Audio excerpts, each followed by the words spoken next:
கேள்வியை வர சொல்லி இங்கே வச்சு பேசினான் கொழும்புல. அதில் பிரேமச்சந்திரன் சிவாஜி நாங்கள் பேசி சுருக்கமான முடிவு சொல்லப்பட்டோம். எங்களோட கடற்படை இணங்கி வருஷத்தில் 100 படகாவது பிடிப்பமாக இருந்தால் அவையை கட்டுப்பாட்டுக்கு கொண்டு வரும்.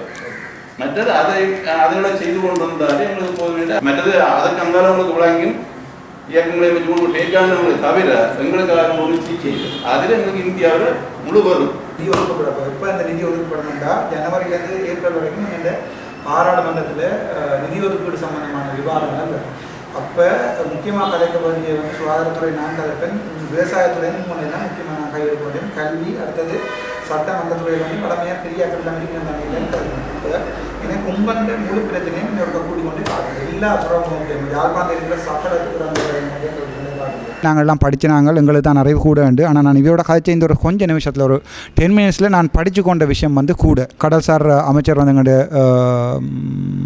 என்ன பேர் சந்திரசேகர் அமைச்சர் அவர்கள் வந்து உண்மையாகவே எங்களுக்கு ஒரு பெரிய வரப்பிரசாதம். அந்த 5 இயர்ஸுக்குள்ளே செய்ய வேண்டிய ஒரு கம்ப்ளீட் மாஸ்டர் பிளான் ஒன்று செய்ய வேண்டி தான் அவரோட தொடர்பு கொண்டு கதைச்சு. நான் தனித்தனி அழைப்புகளை ஏற்றுக்கொண்டு எல்லாத்துக்கும் பயனளிக்கிறத விட உங்களுக்கு தெரியும் எங்களுடைய தமிழட்ட அரசியலில் இந்தியா வந்து இன்றைக்கு நேற்றுகளில் 1970-60களில் இருந்து முக்கியமான ஒரு காரணியாக அமைஞ்சிருக்குது. பேச்சுவார்த்தை என்ற அது எங்களுடைய அண்ணன்மார் சொன்ன அதே வசனத்தை சொல்கிறேன். பேச்சுவார்த்தையெல்லாம் நிற்கிறதே ஒழிய எந்த முடிவும் எடுத்ததாக இல்லை.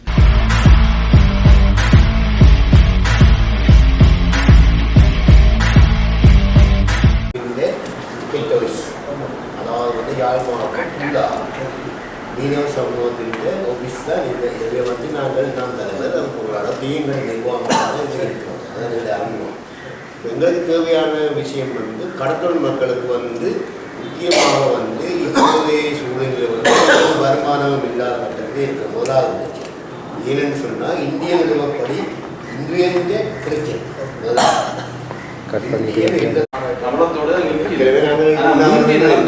என்னென்று சொன்னால் ஆரம்பங்கள் 4 வச்சுருந்தாங்க. பொருளையில் எங்களுக்கு அவையை வர சொல்லி இங்கே வச்சு பேசினாங்க கொழும்புல. அதில் பிரேமச்சந்திரன் சிவாஜி நாங்கள் பேசி சுருக்கமான முடிவு சொல்லப்பட்டோம். நீங்கள் எல்லாரான்னா நீங்கள் உங்களை அழைப்பமே கிடையாது, எல்லாம் தாண்டக்கூடாது இருக்க மாட்டேங்கிறது. அதுக்கு பாதிக்கப்பட்டது எங்களுடைய யாழ்ப்பாணம் குழுவார் மீனவர்கள். அவையும் அப்படியே அந்த வேலையை செய்ய வேண்டாம். கடைசி அவைக்கு 2 படகு மீது ஆக்கிரமிச்சு பண்ணிட்டோம் கட்டுப்படுத்துறதுக்கா அந்த தலைவருக்கு சம்பவம்.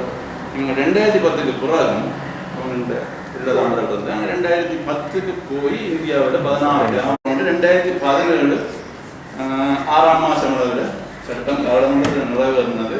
225 உறுப்பினர்களும் எங்களுக்கு ஆதரவாக அந்த சட்டத்தை கொண்டு வந்தால் அது பேர்ந்திருக்க இடைக்காலத்திலே அதுக்கு ஒரு தடை வந்தது.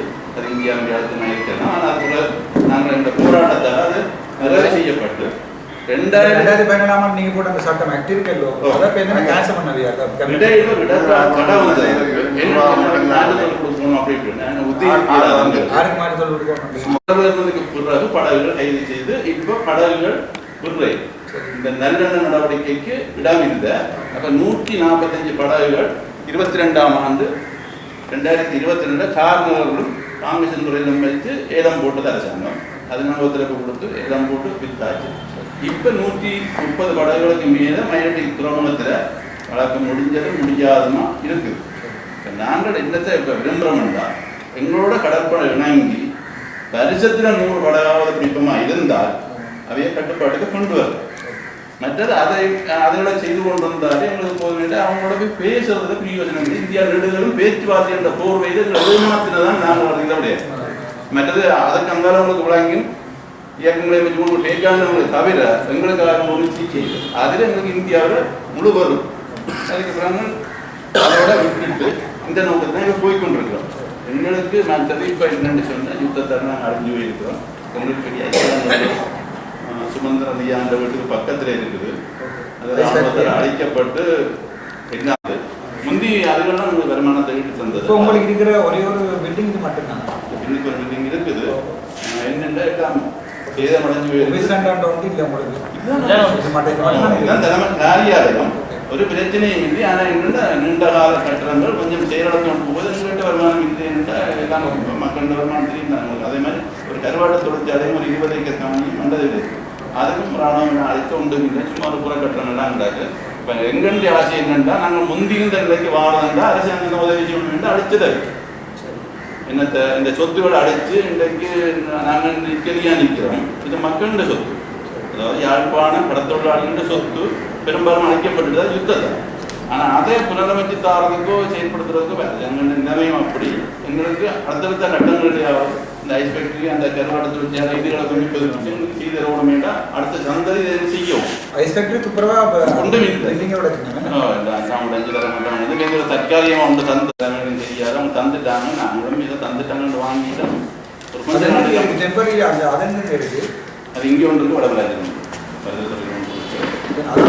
போஸ்ட் கூட அது செலவு கூட வருமானம் கிடையாது. அதாவது அதிகம் இந்த சீனோர் இருக்கல்லோ காரணம் அது வந்து உங்களுக்கு இதில் ஆர் அமைச்சராக வரையினமோ அவைக்கு இருக்கு காரணங்களும் இருக்குது. இங்கே குருநாதர்களும் இருக்குது. குருநாதான் அந்த விலை கம்பெனி இருந்தது முந்தி அதுக்கூடான விலைகள் தான் நாங்கள் எங்களுக்கு பாவனை இருக்கிறாங்க. அந்த விலைக்கு வந்து பாவிக்கிற ஜான் நூல் பஞ்சு ஜப்பான்ல இருந்தால் இறக்குமதி செய்கிறது. அது முந்தி எங்கள் தலைவர் இறந்த தலைவர் அவர் தான் அதெல்லாம் செய்ய உடம்பு நல்ல விலையை உற்பத்தி ஆகி கொண்டிருந்தது. சுனாமி நேரமும் அதுக்குள்ள எல்லாம் விலை கூடுதலாக கொடுத்தனாங்க.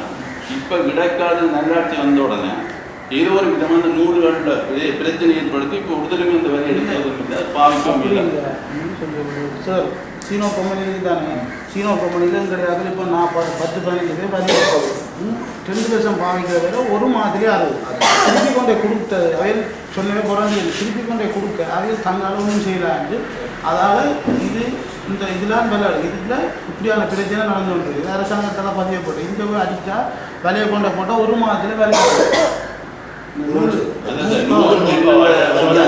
அந்த நூலை நாங்கள் கூட சம்பந்தப்பட்ட ஆட்களை கேட்டால் அவங்க தாங்கள் போட்டதில் எடுத்தனாங்க. அந்த அவில கொஞ்சம் நாள் எடுத்துருக்கேன். ஆனால் நாங்கள் அப்போ என்ன செய்யணும் இந்த தலைவர் கேட்க அப்படி செய்யலண்டா அவர் செய்ததுண்டா சரியோ அப்படியே நாங்கள் ஜப்பான் என்ன எடுப்போம்ன்ற ஒரு கொள்கையோட கணேஜி எடுத்து கொடுத்தபடியாக தரமான பொருள்களுக்கு கிடைச்சது. இப்போ விலை குறைஞ்ச பொருளை கொண்டு வந்து அது கடந்து தான் கரைஞ்சி போகும். நீங்கள் உறுதலுக்கும் பிரயோஜனம் இல்லை. இன்றைக்கு நாங்கள் இந்தியாவுக்கு விலை நாங்கள் ஒன்றை விற்கினாங்க. இன்றைக்கு இந்தியாவோட விலை ஒன்று இன்றைக்கு நாங்கள் வந்துருக்கோம். சார் எங்களோட மைனாரிட்டி காவல் பிரச்சனை சம்பந்தமாக நாங்கள் பெரியவர் அப்போ யுத்த காரணமாக எல்லாத்தையும் விட்டுட்டு இங்கே இருந்தாங்க. இருந்த இதால் எங்களால் திருப்பி அதை மீள கட்டமைக்க முடியாமல் போனாங்க. எங்களுடைய இப்போ நாங்கள் பருத்துத்துறையில் இருக்கிறோம். சின்ன படகை வச்சு தான் பொருளாதார பிரச்சனை அலையை கொண்டிருக்கீங்க. நல்லாட்சி அரசாங்கம் கொண்டு வந்தது மைத்திரி பாலசி அப்போ இதை புனரமைச்சு எங்களுக்கு தாரம் என்று சொல்லி போட்டு இன்றைக்கு அதை புனரமைச்சு போட்டு தென்னிலங்கை மீனவர் வந்து தான் ஆதிக்கம் செய்யணும். எங்களோட படகுகள் அங்கே கட்டையிலாமல் போயிடும் கூட்டியே முறைப்பாடு போன முறையும் ஒரு விஜி இன்ஜின் எல்லாம் இதாக போகும். மயிலடி துறைமுகத்தில் தென்னிலங்கத்தின் அது 100க்கு மேலே வருது சார். போகும் மற்றது சார் இந்தியன் ரோடரை கொண்டு அதுக்குள்ளே கட்டி அது தாண்டு அதால் டீசல் எல்லாம் இழந்து அங்கே கரையில் இருக்கிற அதெல்லாம் எழுதிக்கிறோம் சார் இந்த லெட்டரில். கரையில் இருக்கிற மீன் எல்லாமே அங்கே இல்லை, டீசல் காசு இல்லை. அப்போ அதால் இருக்கிற மக்கள் சரியான துன்பப்பட்டு இந்த காவல் எங்களுக்கே இல்லாமல் போகிற கட்டத்துக்கு வந்துடும் சொல்லி நாங்கள் இப்போ என்ன பண்ணுற இடம் 100க்கு 70% கிடையாது. இடம் வந்து கருத்துத்துறையிலாம் சங்கம் இருக்குது. இந்த காற்றுக்கு அடிச்சு சார் எங்கள் சங்கம் உடைஞ்சு இதுவரையில் நாங்கள் கம்ப்ளைண்ட் பண்ணி ஒரு தரம் வந்து பார்க்கல கணக்கில் சங்கம் எல்லாம் பறந்துட்டு ஒரு நிறுவனம் நாங்கள் சம்மந்தப்பட்ட எல்லாருக்கும் அவருக்கு ஒரு தரம் வந்து இந்த வரையிலங்கிற பார்க்குறோம். உங்களோட பேர் ராஜ் முதல்ல அப்போ எலெக்ஷனுக்கு முன்னே போல் பண்ண நான் வர வந்துச்சுன்னா பாருங்க. வடக்கு மாநிலத்தில் இப்போ உண்மையாகவே சுகாதாரத்தை எடுத்து பார்த்தீங்கன்னா அங்கேயே ஒரு பிளான் இருக்குது என்ன செய்ய போகிறேன். நானுமே சுகாதாரத்தை மட்டும்தான் இந்த செய்ய மட்டும் பார்க்கணும். அதுக்கு பிறகு வேறு டிபார்ட்மெண்ட்லேருந்து கணக்கு இப்போ நீங்கள் தான் பொருளாதாரம் முதல் கல்வித்துறையெல்லாம் இருக்கட்டும். அதை பார்க்குறதுக்கு 1000 பேர் இருக்குது. ஆனால் உங்களை பார்க்குறதுக்கோ விவசாயிகளை பார்க்குறதுக்கோ ஒருத்தரும் இல்லை. அப்போ எனக்கு இப்போ 2024 அரசாங்க அதிபரோட தாக்கணும் மாதத்தில் இருக்கா எல்லாத்தையுமே போய் பார்த்து இதுக்கு முக்கியத்துவம் கொடுப்போம்னு தான் போகிறோம். அப்போ நான் என்ன யோசனை சொன்னால் முழு கொண்டு கிராமத்துறை இப்போ நான் உதாரணத்துக்கு காக்கதி கிராமத்துறை போய் பார்க்கல எனக்கு சொன்னாங்க. அப்போ எலெக்ஷன் எனக்கு போயிருக்கல 2023ஆம் ஆண்டு எங்கள் அமைச்சர்களால் அதுக்குரிய அந்த சீமந்திரம் போட்டுத்தாரான்னு சொல்லி எங்களை கல் பறைச்சதுக்கே யாரோ கொஞ்சம் பேருக்கு வளர்க்க போகுதுன்னு சொல்லி சொன்னார். அது உண்மை பொய்யோ எனக்கு தெரியாது. கல்லை கொண்டு பறைச்சது நீங்கள் நாங்கள் கல்லை கொண்டு பறைச்சதுக்காண்டி அந்த ரம்புதுறையில் கல் பறிச்சா ஈஸியாக எனக்கு போய் வரும் அதுக்கே வளர்க்க போகுதுன்னு சொன்னேன். அப்போ இப்போ நாங்கள் இப்போ 2025ஆம் ஆண்டுக்கு புதுசாக ஒரு அடுத்த நிதி ஒதுக்கப்படப்போ இப்போ இந்த நிதி ஒதுக்கப்படணும்னா ஜனவரியிலேருந்து ஏப்ரல் வரைக்கும் இந்த பாராளுமன்றத்தில் நிதி ஒதுக்கீடு சம்பந்தமான விவாதங்கள். அப்போ முக்கியமாக கதைக்க வேண்டிய வந்து சுகாதாரத்துறை நான் கதைப்பேன், விவசாயத்துறைன்னு முன்னே முக்கியமாக நான் கையெழுக்க வேண்டியது, கல்வி, அடுத்தது சட்டம், அந்த துறையில் வந்து வளமையாக பெரிய அக்கௌண்ட் தண்ணியில் கதைக்கணும். இப்போ எனக்கு உண்பந்த முழு பிரச்சனையும் இன்னொரு கூடி கொண்டு காட்டுது. எல்லா சுரங்கமும் யாழ்ப்பாணத்தில் இருக்கிற சகல காட்டுது.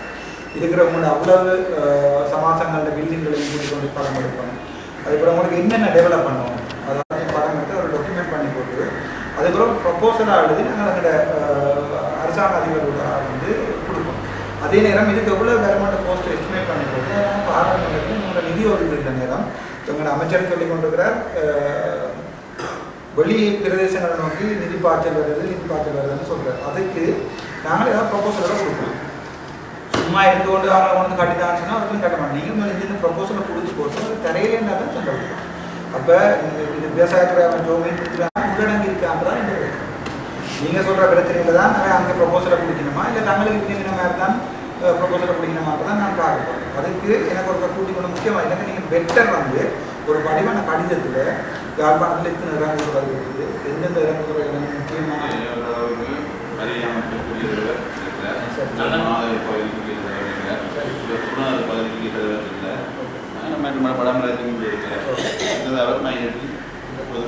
வணக்கம், நான் டாக்டர் அர்ச்சுனா.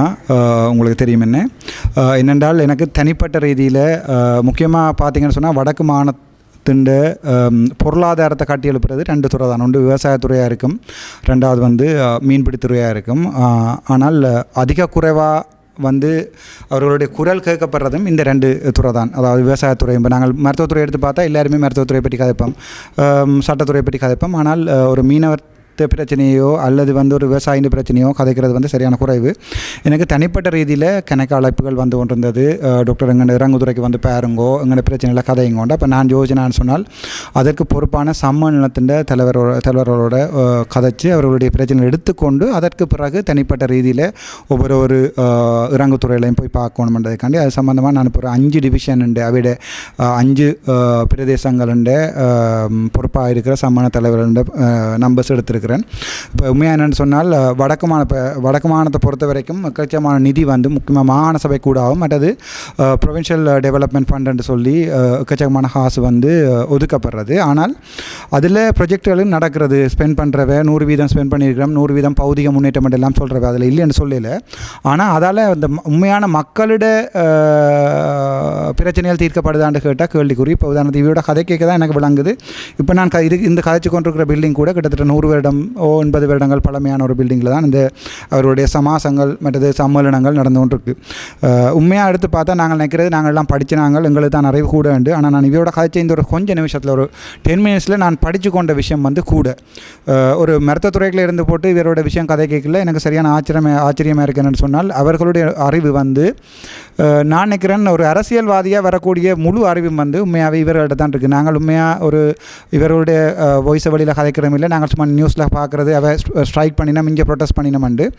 ஆனால் உண்மையான பிரச்சனைகள் வந்து அங்கேருந்து தான் நாங்கள் பிரதிபலிக்க வேண்டும். அப்போ எங்களுடைய கடல்துறை அமைச்சர் வந்து கடல்சார் அமைச்சர் வந்து எங்களுடைய என்ன பேர் சந்திரசேகர் அமைச்சர் அவர்கள் வந்து உண்மையாகவே எங்களுக்கு ஒரு பெரிய வரப்பிரசாதம். வடக்கு மாகாணத்துக்கு உரிய அமைச்சராகவும் அவர் இருக்கிறவர். முதல்ல நாங்கள் அப்படித்தான் வச்சுருந்த நாங்கள் அமைச்சர் டாக்டர் தேவானந்தாவை. ஆனால் என்னென்றால் அந்த நடந்த டைம்லையும் சரி இப்போ நடந்த டைம்லையும் சரி மக்களுடைய குறைகள் என்ன நடக்கும்ன்றது தான் கேள்விக்குரிய. அப்போ நான் பார்த்தேன்னு சொன்னால் எதிர்கட்சியும் இல்லாமல் ஆளுங்கட்சியும் இல்லாமல் ஒரு மக்களோட பிரதிநிதியாக இவர்களுடைய பிரச்சனைகளை தொகுத்து எங்கள்கிட்ட அமைச்சரோட குடும்பமாக இருந்தால் அமைச்சரை பொறுத்த வரைக்கும் அவர் வந்து வடக்குக்கு பொறுப்பான ஆள் இல்லை, அவர் வந்து ஒரு இலங்கைக்கு பொறுப்பான ஒரு அமைச்சர். அப்போ யாழ்ப்பாணத்திலையும் இருக்கும், கிளிநொச்சி, முல்லைத்தீவு மற்றது மன்னார் இவ்வளவு இடங்களிலும் உள்ள கடல் தொழிலாளர்கள பிரச்சனைகளை தொகுத்து ஒரு ப்ராஜெக்டாக இப்போ நான் எல்லா மீட்டிங்கள்லையும் போய் கேட்டுக்கொண்டிருக்கக்கூடாது. உங்கள்ட்ட மாஸ்டர் பிளான் இருக்கான்னு கேட்குறது மட்டும் உடை நின்று விடாமல் அதை நான் தயாரித்து அவர்களுடைய மாஸ்டர் பிளானையும் எடுத்து அதை 2ஐயும் அமல்கமேட் பண்ணி ஒரு நல்ல ஒரு இது கொண்டு வர பண்ணுறோம். இந்த ஆசை இப்போ குற்றங்களை மட்டும் கண்டுபிடிக்கிறதுக்காண்டி ஒரு எம்பி வரேன்னு சொன்னால் யாரும் எம்பியாக வரலாம். ஆனால் அதுக்கு கண்டுபிடிச்சிட்டு நீங்கள் என்ன செஞ்ச நீங்கள் இன்னொரு 5 வருஷம் என்ன கழிச்சு கேட்டிங்கன்னா நான் அந்த டைமில் எனக்கு ஒரு பதில் இல்லாமல் இருக்கக்கூடாது. அதால் நான் யோசிச்சு சொன்னால் டிஃபெக்ட் இருக்குன்றங்களுக்கு தெரிஞ்ச பிறகும் நாங்கள் திருப்பி குற்றங்களை கண்டுபிடிக்கிறத விட நானாகவே அதை அலசி ஆராய்ஞ்சு ஒரு ப்ரப்போசல் உண்டு எனக்கு தெரிஞ்ச ப்ராஜெக்ட் மேனேஜ்மெண்ட் தெரிஞ்ச ஆக்களோ அல்லது சம்மந்தமான ஆக்களோடு சேர்ந்து அந்த குறைகளை ப்ரையோரிட்டைஸ் பண்ணி அதை வந்து இந்த முறை பட்ஜெட்டில் முக்கியமாக இந்த முறை அரசாங்கத்தின் பாராளுமன்ற நிதி ஒதுக்கீடு பட்ஜெட் விவாதங்களில் வந்து கதைச்சு அது சம்பந்தமான எங்களுடைய வடக்கு மாநிலத்துக்கு நாங்கள் என்னென்னதை பெற்றுக் கொடுக்கலன்றதை பெற்றுக் கொடுக்கறது மட்டும் இல்லை, அவர்கள் முழுசாக பாவிக்கணுமான்றதையும் பார்த்து அதுக்கு பிறகு பாவிக்காட்டி நாங்கள் கேள்வி கேட்கலாம். இப்போ நாங்கள் போன வருஷம் நடந்ததை இந்த வருஷம் கேள்வி கேட்கறதுல பிரயோசனமும் இல்லை. அதற்காக இவரோட வந்து காய்ச்சினா உண்மையாகவே எனக்கு சரியான ஒரு நம்பிக்கையை கொடுத்துருக்கணும். அவருடைய நாலேஜ் வந்து சரியான கூட, அவரோட துறை சார்ந்த நாலேஜ் வந்து அவருடைய அமைச்சர்களோட கூடன்றதான் என்னை பொறுத்த வரைக்கும் உள்ள கணிப்பு. அந்தளவுக்குரிய நாலேஜ் அவைக்கு இருக்குது. அதை நாங்கள் யூஸ் பண்ணணும். யூஸ் பண்ணி நான் நினைக்கிறேன் இது சம்மந்தமான ஒரு ப்ராஜெக்ட் ஒன்று எழுதுறது தான் ட்ரை பண்ணி கொண்டு எழுதி அதை இந்த முறை வடக்கு மாநில சபையில் ஆளுநருக்கும் மற்றது ஜிஏக்கும் அதை கொடுத்து டிஸ்கஸ் பண்ணி ஒரு கம்ப்ளீட் மாஸ்டர் பிளான் உண்டு, ஒரு 5 இயர்ஸுக்குரிய கம்ப்ளீட் மாஸ்டர் பிளான் உண்டு க்ரியேட் பண்ணுறது. அதை 5 இயர்ஸ் தான் நான் இருக்க போகிறேன். ஸோ அந்த 5 இயர்ஸுக்குள்ளே செய்ய வேண்டிய ஒரு கம்ப்ளீட் மாஸ்டர் பிளான் உண்டு செய்ய வேண்டி தான் அவரோட தொடர்பு கொண்டு கதைச்சு நான் தனித்தனி அழைப்புகளை ஏற்றுக்கொண்டு எல்லாத்துக்கும் பயனளிக்கிறத விட அவரோட துறை சார்ந்தவரோட கதை கவர்மெண்ட் இருக்குது. அது சம்மந்தமாக என்ன வரவழைச்சு பவ்யமாக தங்களுடைய பிள்ளை மாதிரி எனக்கு எல்லா விஷயத்தையும் விளங்கப்படுத்தியுமே ஒரு மருத்துவத்துறையிலேருந்து எனக்கு இதில் வந்து புதுசாக இருக்கிறபடியாக என்னதையும் விளங்கப்படுத்தினால என்னால் இப்போ அது சம்மந்தமாக மேலதிகமாக என்னென்ன செய்யணுமோ அதில் செய்யக்கூடியா இருக்குது. அது சம்மந்தமாக என்ன அன்போட வரவேற்று உபசரித்து இதுக்குரிய முழு இன்புட்டையும் தந்த தலைவர் பொருளாளர் மற்றது எந்தெந்த சம்மந்தப்பட்ட அனைத்து உறுப்பினர்களுக்கும் எனது மனமார்ந்த நன்றிகள். இது சம்பந்தமான ஃபுல் கம்ப்ளீட் ப்ராஜெக்ட் என்னோட 1 or 2 monthsலேயோ நாங்கள் பாராளுமன்றத்தில் நடக்க போகிற நிதி ஒதுக்கீடு விவாதங்களுக்கு முன்னம் நான் வந்து அதை பொதுமக்கள்கிட்ட பார்வைக்காகவும் அது தவிர ஆளுநருக்கும் கொடுப்பேன்னு நினைக்கிறேன். தேங்க்யூ. மீனவர்களுடைய பிரச்சனை தொடர்ச்சியாக யாழ்ப்பாண மீனவர்கள் இந்திய மீனவர்கள் பாதிக்கப்படுகிறார்கள். இந்த நிலையில் ஒரு அண்மையில் இந்தியா ஜனாதிபதி அவர்கள் மனிதாமான அடிப்படையில் இந்த பிரச்சனையை தீர்க்க முடியும் என்ற சாரப்பட பேச்சுக்கள் இடம்பெற்றதாக கூறப்பட்டது. இப்போ இது தொடர்பான ஏதாவது ஆக்கப்பூர்வ நீங்கள் பாராளுமன்ற உறுப்பினர் என்ற வகையில் ஆக்கப்பூர்வமான நடவடிக்கை இந்திய அரசாங்கத்தில் பேசுவதற்கான நடவடிக்கை முன்னெடுக்கிறது. உங்களுக்கு தெரியும் எங்களுடைய தமிழக அரசியலில் இந்தியா வந்து இன்றைக்கு நேற்றுகளில் 1970, 60களில் இருந்து முக்கியமான ஒரு காரணியாக அமைஞ்சிருக்குது. பேச்சுவார்த்தை என்ற அது எங்களுடைய அண்ணன்மார் சொன்ன அதே வசனத்தை சொல்கிறேன். பேச்சுவார்த்தையெல்லாம் நிற்கதே ஒழிய எந்த முடிவும் எடுத்ததாக இல்லை. ஒரு பாராளுமன்ற உறுப்பினராக முக்கியமாக யாழ்ப்பாணத்தை பிரதிநிதித்துவப்படுத்துகிற என்னால் இது சம்பந்தமான அரசியலில் இவ்வளவு ஆழமான பிரச்சனைகளை கொண்டு போகணும்னு எனக்கு தெரியலை. பட் பாராளுமன்றத்தில் இவர்களுடைய பிரச்சனைகளை சம்பந்தப்பட்ட அமைச்சருக்கு மேலதிகமாக கட்டாயம் நான் கதைப்பேன். அது சம்பந்தமான சட்டங்களை இயற்றக்கூடிய இப்போ ஒரு பெரும்பான்மை வந்து எங்களுடைய என்பிபி அரசாங்கத்துக்கு இருக்குது. அது நீங்கள் ஏற்றுக்கொள்ளணும். 159 அங்கத்தவர்கள் இருக்கபடியாக நாளைக்கு ஒரு பெரிய ஒரு சட்டத்தையே இயக்கி அதாவது வந்து எங்களுடைய கடல் எல்லைகளை பாதுகாப்பது சம்பந்தமான பூரணமான சட்டத்தை என்பிபி அரசாங்கத்தால் மேற்கொள்ள முடியும். அதற்குரிய அவர்களுடைய மக்களுடைய ஆணை இருக்குது. ஆனால் இதில் வந்து எங்கள்ட கேந்திர முக்கியத்துவமான பிளேஸ்மெண்ட்டில் எங்கள்ட ஸ்ரீலங்கா இலங்கை இருக்கிறபடியால் இந்த விடயம் எவ்வளவு தூரம் அரசியலுக்கு அப்பால் மக்களுடைய நலன் சார்ந்து போகும்ன்றது கேள்விக்குறி. ஆனால் அது அவர்களுக்கு அரசியலாக இருக்கலாம். ஆனால் எங்களுடைய யாழ்ப்பாண மீனவர்களை பொறுத்த வரைக்கும் இது ஒரு வாழ்வாதார பிரச்சனை. ஸோ இது சம்பந்தமாக இந்திய அரசாங்கத்தோட தனிப்பட்ட எம்பி என்ற அடிப்படையில் நான் என்னுடைய தனிப்பட்ட கருத்துக்களை முன்வைப்பேன். அரசாங்கம் சார்பாக நான் ஒருபோதும் கருத்துக்களை முன்வைக்கப் போவதில்லை. அவர்களோட இது சம்பந்தமான திட்டமான முடிவுகள் எடுக்கணுமென்ற மற்றது எங்களுடைய அரசாங்கத்தையும் நான் எதிர்பார்க்கிறேன். தமிழ் மக்களுடைய முக்கியமான வாக்கு அதாவது 3 எம்பிமாருடைய வாக்கு வந்து எங்களுடைய தேசிய அரசாங்கத்துக்கு இருக்கிறபடியாக தேசிய அரசாங்கம் வந்து மக்களுடைய நலன் கருதி இது சம்பந்தமான ஒரு காத்திரமான முடிவு எடுக்கும் என்ற நம்பிக்கையும் எனக்கு இருக்குது. இல்லை என்று சொன்னால் கொடுத்த வாக்குறுதிகள் காட்டில் பறந்த ஒரு நிலைமை கொண்டு வரும். ஆனால் அதுக்குரிய நடவடிக்கை அவர்கள் எடுப்பார்கள் என்ற பூர்ண நம்பிக்கை. என்னென்னு சொன்னால் மீன்பிடித்துறை அமைச்சர் கூட எங்களுடைய தமிழ் பிரதேசத்தில் இருக்கிற மேலதிக ஆசனங்களால் தான் பயிரப்பட்டிருக்குது.